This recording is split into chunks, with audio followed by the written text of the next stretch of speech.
Stephanie, and this is my broken nightbed story. I'm broken nightbed. When my husband and my kids and myself, when we lived in Memphis, we moved to Vegas for church planning. And when we moved there, we knew immediately we would start learning the culture and getting immersed in this culture, beginning foster care. So our plates were full before we even got there. But we knew once we got there, once all these things began, that as a family, we would have to be intentional with one another and our timing and our purpose for being there, which was church planning, that purpose not get shifted, that focus not get shifted. We adapted beautifully until we didn't. And so in 2016 or 17, it got really intense. The pressures of planting this church, which we had now done, the pressures of planting the church and being an all-in-all family, being everywhere we needed to be, which was oftentimes 50 different places. So we began to not communicate as much. Me and my husband began to not communicate as much. And there were many times he would ask about, marriage counseling. And I was like, we are not that bad into that. Like, we're fine. And until it got to a point where we weren't fine, but at that point, I didn't want counseling. So there's a moment where I can look back and know that I checked out of my marriage. And that was in September of 2017. And so he was sending an email for the church congregation for an event that we were about to host. And so I was at church and someone came up to me and was like, hey, so what time do we need to be at this event? I was like, what event? And so she was like, okay, whatever, like what time? I was like, no, I don't know what you're talking about. And so she had told me, I was like, oh, that's gonna be this week, okay. And so I went to my husband and I said, hey, I had no idea this was gonna be the time or the place for this event. He's like, well, I sent you an email. I was like, I'm not just a normal congregation. So instead of communicating that with him and saying, okay, we're definitely on two different paths, because he's sending me an email like a regular congregation member, and I just kind of took that and that was my checkout. But at that point, there's been so many things leading up to that because we were both so stressed.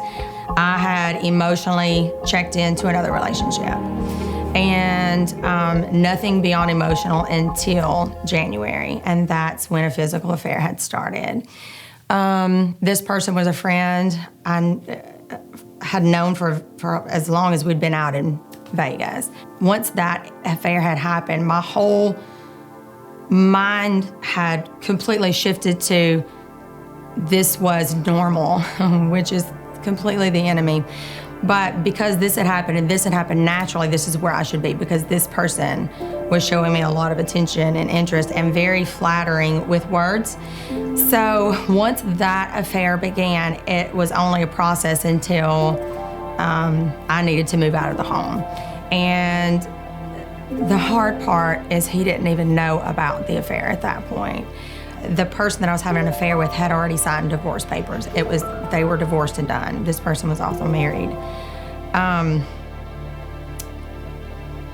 They were a family. And so the affair started in January, and I told my husband at the end of May that I was gonna be moving out and I'd filed for divorce. So in between that time, me and my husband had went on a few dates, like trying to fix this broken marriage, even though he didn't have all the pieces of it. He had a lot of it. But there was this one big piece that was missing. And I felt like it was so unfair for him to pursue me still, not knowing this huge piece. So I went to our home that we lived in before I moved out in October, and told him that I need to talk to him about something. And I was extremely terrified. And he began crying. He's like, I think we've tried everything and you just continue to pull away. Maybe it's time we sign the papers. And I didn't want that. And it would be a while before I realized how much I didn't want that. But I knew then I wasn't ready for that. And so I told him about the affair, and he was devastated. And I've never seen the sadness on his face like I saw at that time. I'd already planned a trip home, which is here to Alabama. And my husband, he said, if you come back here, because I'd had a round trip ticket, he said, if you come back here, we're not gonna make it. We won't even have a shot. He said, stay there and I will sell the house, everything in it, and me and the kids will load up and drive like 22 hours or whatever it was.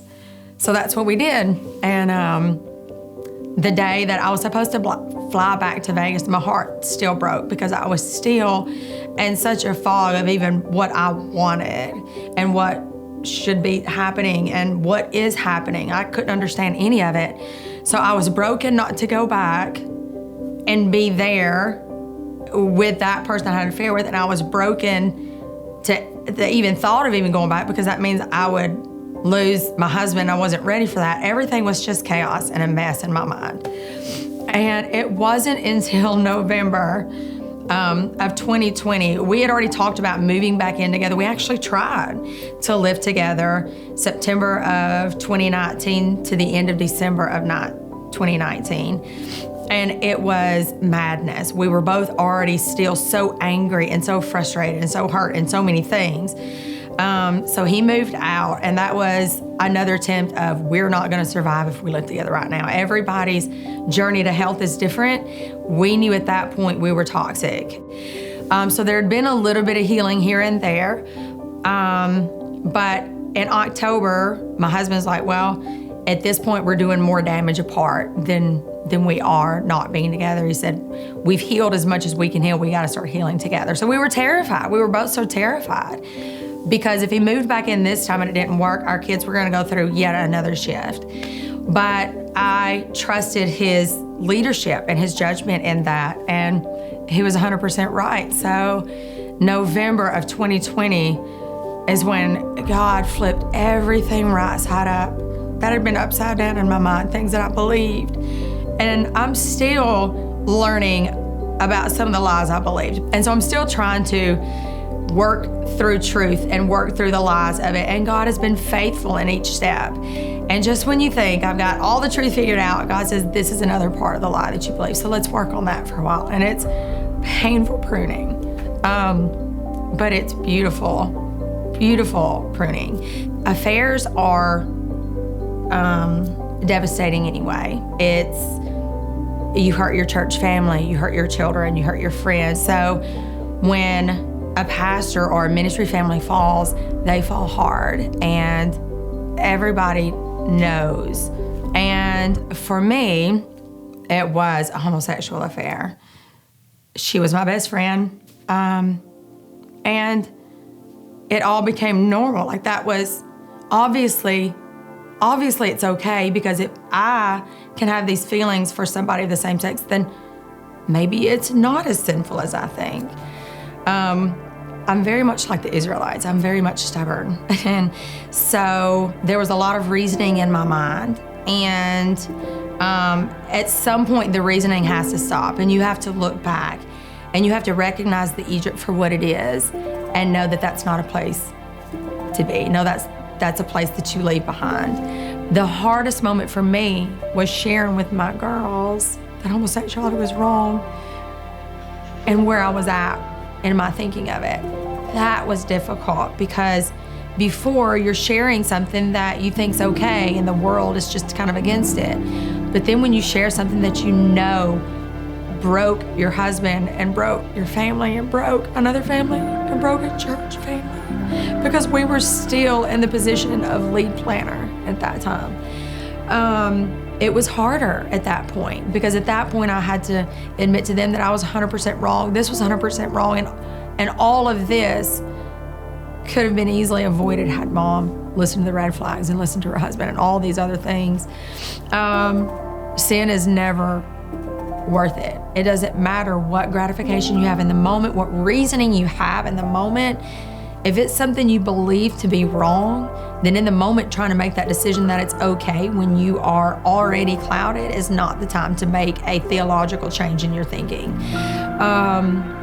If there is something in anyone's life that is questionable or seems normal now, pull back, pull away, get into scripture, meet with somebody you love and trust, it's not going to be worth the price paid. I don't remember if it was Adrian Rogers or someone says it will take you farther than you want to go, keep you longer than you wanted to stay, and cost you more than you expected to pay. And it will. So it's not worth it. So November is kind of when I went through our house in a holy anger, I guess you can say, because it was things that I had in Vegas that I wasn't necessarily making a connection with the person I had an affair with, but I remember seeing it in the home that we moved in together. And so I went through, there was like 4 bags of things that I went through and got rid of. And for the first time, I understood somewhat holy anger, because I wasn't out of control. I wasn't screaming. I wasn't any of those things. I was getting rid of stuff that should never been in our home. Kind of like when Jesus flipped the tables, this is not allowed in the temple. That's how I felt. Like things had to go. A lot of things had to go. And it was that step brought so much healing. And then from that moment, I began praying, God, if you would have me to share my testimony, you're gonna have to bring it to me, because I'm terrified of sharing my testimony.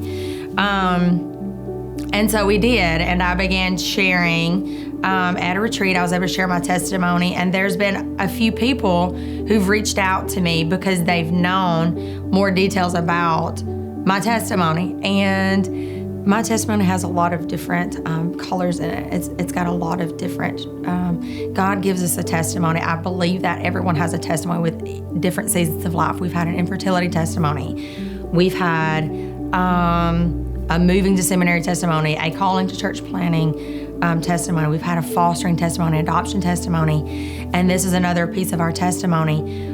But we stand here, and I say we, my family's not around me, but I know that I speak for them as well. I'm not broken because I'm rooted in Christ. And rooted in Him is 100% the only reason I'm not broken and still standing here today. There is a song, and I've told my husband, it is him to a T, where the lyric says, all I did was bow down, and all I did was worship. And that's all he did. He prayed, and he bowed down, and he worshiped, and he cried, and he wept, and he continued to pursue. And for that, God used him in such a way that there was a complete comfort and peace coming in front of him and telling him exactly everything that had been going on. And even after he knew that, he continued to pursue. He continued to bow down. He continued to pray. And he challenged my faith in so many ways, and he challenged my thoughts in so many ways. And he helped me out of the darkest pit I've ever been in into the light of who Christ is and who Christ says I am. We like to identify ourselves as a foster mom, an adopted mom, a pastor's wife, this. And once those things, if they change, then we don't know who we are. But if we say our identity is Christ, like this is who I am, I'm his kid, everything else comes in from that. So if they change, I'm not shaken for who I am anymore because I know who I am. And my husband was a constant in that, where I was like, well, I don't know what this is like. Christ everything. Like he blanketed everything with Christ. And in July, we went to the beach. We knew we were gonna have family pictures done. And he surprised me that it was our friends, our seminary friends, that had been praying over our marriage and over me. She was one of my best friends in seminary. I don't know why I didn't make the connection that she's a photographer in Florida and that's where we are, but I never did. And we started getting closer, and it looked like my friend, Jen. And it all hit exactly what was going on as far as they're here to take our family pictures, and I wept. And Kevin wanted us to renew our vows, and he asked me would I marry him again. And that was the most beautiful thing I think I've ever been a part of, and it was happening to us. And the things that he said to me, I can't even remember what they were. I just remember crying so much, but I remember one thing he said, and that he would be with me forever, and I would be with him forever. And he said, I never gave up, not for a second. Even when he wanted to give up, God wouldn't let him give up. My love for him is deeper and wider and more vast than it was when we were healthy moving into Vegas. We are in such a different season of thankfulness. We don't take anything for granted, not one thing. And so he'll tell me even now, like, I don't take you sending me a text telling me that you're on your way home from Starbucks or wherever. I don't take that for granted, because at a time that wasn't so. And now I'm at a spot where God continues to mold things that I thought were good, and he breaks it and he fixes it in a different way. He takes the shoots that are growing out of control and he trims them like he does, the pruning process. And so when you take a rose bush and you begin to prune it with these shoots that are like wildly out of control, you prune it into an organized, beautiful bush with the most amazing blooms of fruit there. And the pruning hurts, like it's a hard clip, but at this point you begin to see the bush as it was intended to be from the start.